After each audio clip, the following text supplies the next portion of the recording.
Good morning. This is Paula at the Giodone Library, and this is Paula's Picks. We're in a little bit different setting today because we have voting going on here today. So I would like to read you books about seasons. And all of the books that I have are from the same author, Kevin Handke's, and the same illustrator, Laura Dromstick. The first fall, because that's what we're in now, fall. I'm also reading this with permission from HarperCollins Publishing. In the middle of fall. In the middle of fall, when the leaves have already turned, and the sky is mostly gray, and the air is chilly. That describes today, doesn't it? And the squirrels are frisky. And the gardens are brown. And the pumpkins are ready. And the apples are like ornaments. It takes just one big gust of wind, and all at once, everything is yellow and red and orange. All over, all around. Looks like fall. Right in the middle of fall. But remember it, because soon the yellow and red and orange will be gone. And the sky will change again. It's called In the Middle of Fall. So the next one I'm going to do is what comes after fall? Winter. Winter is here. And of course, this is written by Kevin Handke's and illustrated by Laura Dromstick. And I'm reading this with permission from HarperCollins Publisher. Now winter is here. Winter is here. It's everywhere. It's falling from the sky.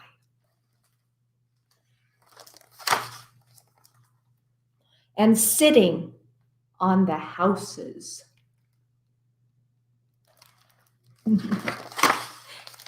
And sticking to the trees in clumps and curls. Winter is reaching through the branches and crouching in the doorways.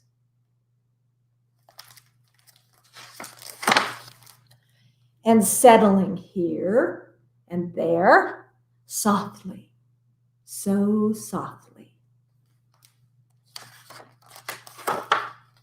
But winter can be hard too. Ice covers the ponds, and leaves underneath are like stars in glass. It can take a long time to get ready for winter.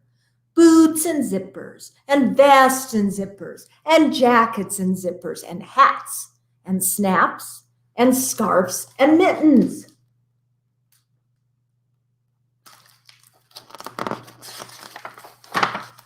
Winter is outside, of course, but it's inside too. Feathering the window, dusting the dog, and sitting on the table.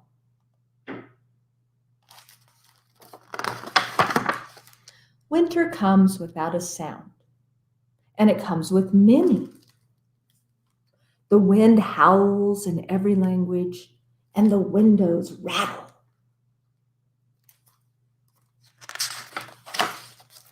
Winter is white and gray. But with the dark of night, winter is blue. Blue, blue, deep blue, and even colder.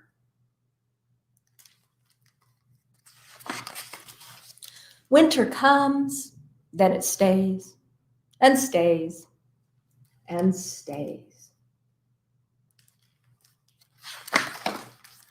And when it's time to leave, winter shrinks away bit by bit. It slows down, getting smaller, drying up, slipping down the street, around the corner, peeling back, then moving on, out into the world, into the air too. Spring. And that's the next one, right? The next season is spring. We're a long way from spring ourselves because we're almost in winter, when we have all the snow and all that cold. So this one is called When Spring Comes. And it, of course, is written by Kevin Hinckus. And it is illustrated again by Laura Dronzik. And of course, her big, beautiful pictures. And I'm reading this book with permission from HarperCollins Publishing. When Spring Comes. Before spring comes, the trees look like black sticks against the sky. But if you wait, spring will bring leaves and blossoms. If you wait, spring will make the leftover mounds of snow smaller and smaller and smaller, and suddenly they're gone. Before spring comes, the grass is brown. But if you wait, spring will turn it green and add little flowers. If you wait, an egg will become a bird, and a seed will start growing. Spring comes with sun, and it comes with rain, and more rain, and more rain.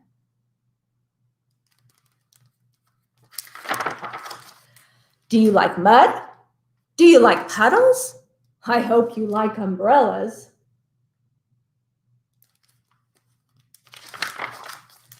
Before spring comes, the garden is just dirt and empty. But if you wait, spring will push green shoots through the dirt to fill up the garden. And spring will call out the pussy willows and new kittens too. Spring can come quickly or slowly. It changes its mind a lot. But when spring is finally here to stay, you will know it. There will be buds and bees and boots and bubbles. There will be worms and wings and wind and wheels.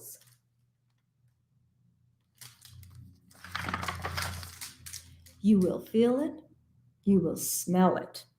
You will hear it. When spring is finally here to stay, you might think you are done waiting, but you are not. Now you have to wait for summer. So that's our next one, summer.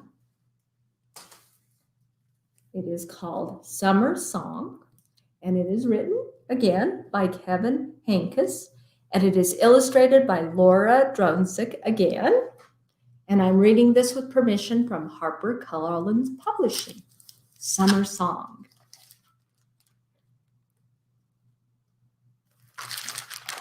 The summer sun is a giant flower, and the flowers are all like little suns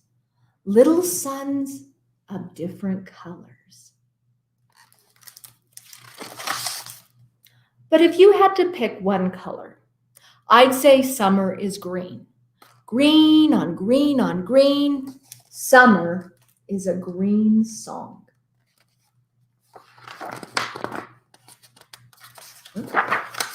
A song of leaves and trees and weeds and grass. Lots of grass. If there is a tall grass in a field and the wind blows, it sounds like music. So do the air conditioners and the fans and the sprinklers and the lawnmowers.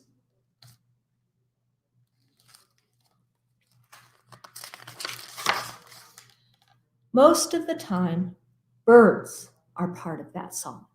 In the air, of the sky, and sometimes rain and thunder are too. If you lie in the grass and you're quiet and patient and lucky, you might hear a bug song, whirring and buzzing and humming.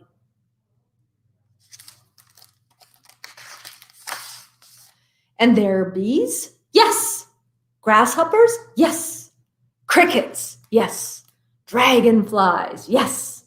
And silent butterflies too.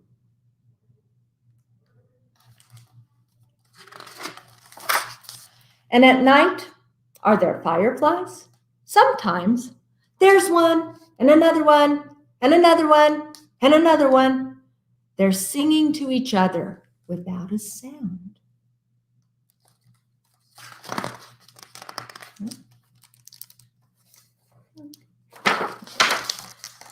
When there is fog early in the morning, summer is a gray song.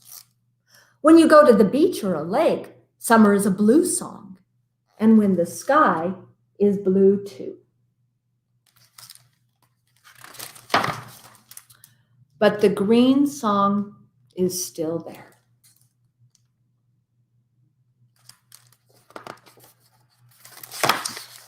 If you slow down and think about it, you can feel the summer song. It's warm and then hot and then hotter.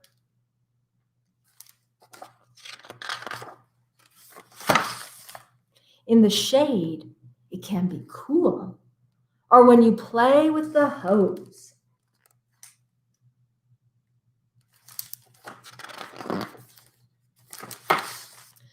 But when the days become shorter and the nights come earlier, the song changes. Summer gets bored and wants to try something new, something different. The song is turning, turning, turning. It's turning into fall. And we're back to fall, which is what we're in, right? So I hope you enjoyed those. I really like that author, and those pictures are so beautiful. They're a little bit shorter stories than we usually have, but they're really wonderful. And it was just a seasonal thing to do today. But I also have a craft to show you. You can actually do this craft in several different ways. It is trees. Because trees are the easiest thing to craft into seasons. So there's like the fall tree, the summer tree, the spring tree, the winter tree. This is a lot of fun to do, but you can do it, like I said, you can do it in different ways. The way I did it was I drew a bare tree first. And let me find my cutout. Where did it go? There it is. And then I cut it out to make a template. I wanted to have the 4 trees on one sheet of paper, so it had to be little, but because it was little, it actually was hard to cut out. So you don't have to do it this way. And then, of course, I just used this as a template and drew around it 4 times on one sheet that I halved and halved this way.